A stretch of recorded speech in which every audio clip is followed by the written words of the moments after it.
Avec camarades, bienvenue dans l'émission. Ouais, il fait chaud, on est déjà en été ici, pour ça j'ai déjà sorti la tenue d'été. J'ai les lunettes parce que j'ai le soleil en pleine gueule. Bon, normalement je préfère faire les vidéos sans les lunettes, mais c'est pas grave, on va faire avec. Qu'est-ce que je voulais dire Je vais enlever la casquette quand même, parce que sans ça, ça fait trop Saint-Claude.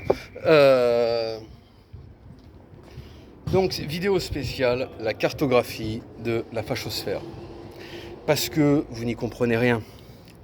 Parce que dans ce que vous appelez fachosphère, extrême droite ou autre, vous allez mettre en même temps des gens comme Roger Hollande issus de la résistance, avec des néo-nazis comme Duprat, avec des assimilationnistes comme Zemmour que vous allez mélanger avec Serge Ayoub, ou voire même commettre l'insulte ultime et me mélanger moi à Stanislas Rigaud. Donc je vais vous expliquer. Donc on va expliquer mouvement par mouvement. On va commencer avec le royalisme, vu que c'est le plus vieux. Le royalisme, ça naît après la Révolution française, en opposition aux partisans de Napoléon et en opposition au républicanisme. Le royalisme, c'est une idéologie particulièrement con. Il y en a aujourd'hui, toujours, mais c'est très con. Parce qu'ils veulent un roi descendant du roi, donc ils vont récupérer le descendant du roi, et parce qu'il serait roi de droit divin. Et oui, mais le descendant du roi, alors, vu que vous vous basez que sur la lignée du sang, on peut se retrouver avec un punk à chien comme roi, quoi, à ce moment-là. Mauvaise idée. En plus de ça, le royalisme, bon, c'est ultra catho. Qu'est-ce que c'est d'autre aussi? Très catho et base doctrinale assez faible, vu que la doctrine serait simplement la doctrine du roi. Ça pourrait être d'un extrême à l'autre. Les royalistes sont pour la plupart pas réellement d'extrême droite. Si vous prenez l'Action française, dans leur doctrine, je me suis emmerdé, je l'ai lu, ils sont antifascistes et antiracistes. Voilà, c'est la culture de Maurras, c'est pas très intéressant. Ensuite, le nationalisme, enfin le patriotisme. Le patriotisme, ça c'est notre ennemi juré. C'est ceux sur qui je tape depuis 20 ans. Le patriote est un ethno-suicidaire qui ne voit aucune notion raciale dans la nation. Pour lui, ça peut être de toutes les couleurs, tant qu'il y a le drapeau, ça va. Tant que les mecs sont intégrés, assimilés, ça va. C'est un peu les idées de Zemmour, de tous ces gens que j'aime pas. De Marine, de Zemmour, de tout ça. Donc cette notion-là, ça amènerait à une nation qui sera un grand couscous. Donc tu n'aurais plus de nation, si tu n'as pas de notion raciale, tu n'as pas d'identité. Mais bon, ça, ils le comprennent pas, c'est du gauchisme, quoi, on va dire. Le patriote ne voit que la patrie, il ne pense pas à ce qui est dessus. Le nationalisme, ensuite. Lui, le nationalisme a une notion à la fois patriote et à la fois racialiste. C'est-à-dire un peuple, un sol. Un sol, un sang, un destin, disait quelqu'un. Je sais plus qui d'ailleurs. Mais le nationalisme a aussi un tort. Le nationalisme se base que sur la nation. Une nation, si tu prends la France, c'est petit. Ça ne peut être fort que dans un bloc européen, et en comptant que tous les Européens sont frères. Donc concevoir la nation en rejetant l'Europe est une stupidité. De là, on en arrive au nationalisme européen, ce que je suis moi. Nationalisme européen, c'est-à-dire l'union de tous les pays européens en une seule et même nation, vu que tous les Européens sont frères, et construire ce grand bloc blanc. Évidemment, allié à l'occidentalisme. L'occidentalisme est une idéologie qui est née à la fin de la Seconde Guerre mondiale et qui était une idéologie de lutte des anciens alliés contre le péril rouge du bloc communiste. C'était l'union de l'Europe et des USA. Et cette idéologie existe toujours et se marie très bien avec le nationalisme européen et le suprématisme blanc. Suprématisme blanc et nationalisme européen, c'est exactement la même chose, vu que la nation n'a pas réellement d'importance, seul le peuple en a une.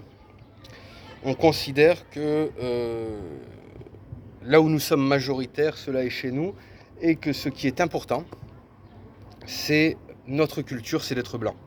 Et donc nous partons du principe que nous, Européens, nous sommes le continent blanc, mais vu que les USA sont la première colonie européenne, vu que ça a été construit par des Européens, on soutient les USA parce que c'est la blanchie aussi. Voilà sur l'occidentalisme. Ensuite, on va en venir sur le fascisme. Le fascisme, c'est une doctrine, c'est pas Hitler qui l'a créé, c'est Benito Mussolini, c'est même pas, non je dis des conneries, c'est César qui a créé ça. Pour ça, moi je me situe comme un primo-fasciste, c'est-à-dire fasciste du temps de César. La notion d'empire, d'impérialisme. Si on va par là, Napoléon était aussi un fasciste.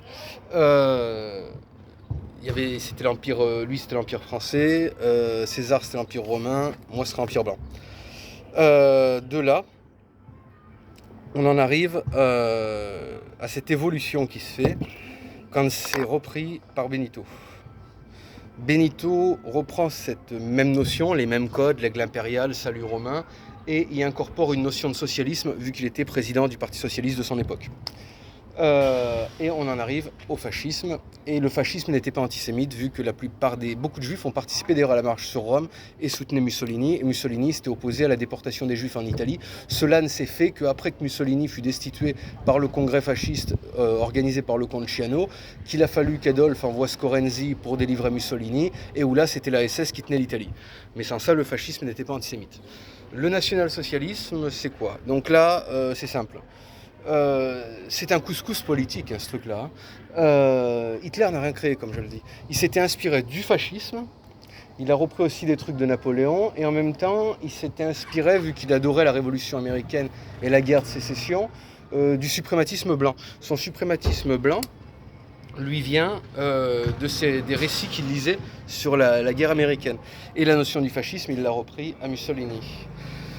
À l'heure actuelle, les néo-fascistes n'ont rien à voir avec les néo-nazis. Mais le problème qu'il y a, c'est que les uns comme les autres ont tendance, certains par virilisme stupide et par conservatisme, et d'autres, alors que le fascisme est normalement un régime anticonservateur, et d'autres par antisémitisme, à faire une alliance avec l'islam. Et là, c'est un tort. C'est un tort. Quand on voit mais de toute façon, c'était un tort qu'avait déjà Hitler. Hitler s'était déjà allié avec les islamistes dans plusieurs pays. Il y avait des légions de SS musulmanes, turques, bosniaques et albanaises, je crois, mais j'en suis pas sûr. Donc c'est de là la dérive. Donc pour ça que moi je me reconnais pas là-dedans. Le suprématisme blanc, par contre, où j'en ai parlé vivement par rapport au nationalisme européen. Donc nous, c'est la plus vieille idéologie. C'est amusant parce que je ne suis pas conservateur, mais c'est moi qui ai les plus vieilles idées, vu que ça a été créé par le colonel Nathan Bifford Forrest en 1800, je ne sais plus combien, 1864 aux USA, avec le Ku Klux Klan.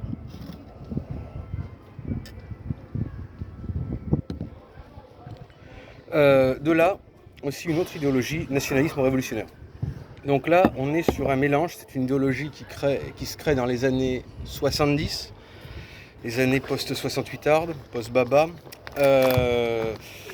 qui est un mélange de fascisme et de communisme. C'est un mélange des deux. C'est une union rouge-brun contre l'impérialisme, contre le capitalisme. C'est un grand vrac idéologique. C'est un grand... Je ne me reconnais pas là-dedans.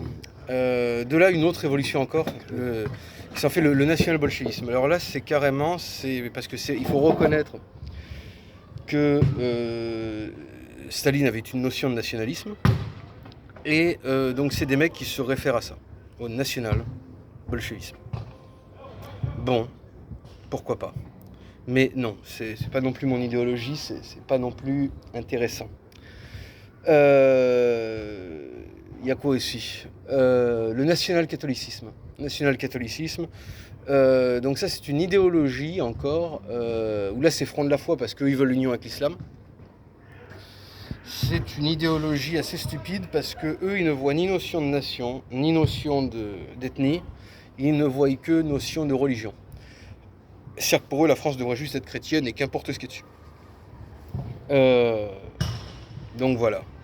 Enfin, je vous ai présenté les différentes idéologies. Pour moi, la seule idéologie qui est viable, c'est le nationalisme européen élargi, c'est-à-dire l'occidentalisme, avec des notions de racisme blanc.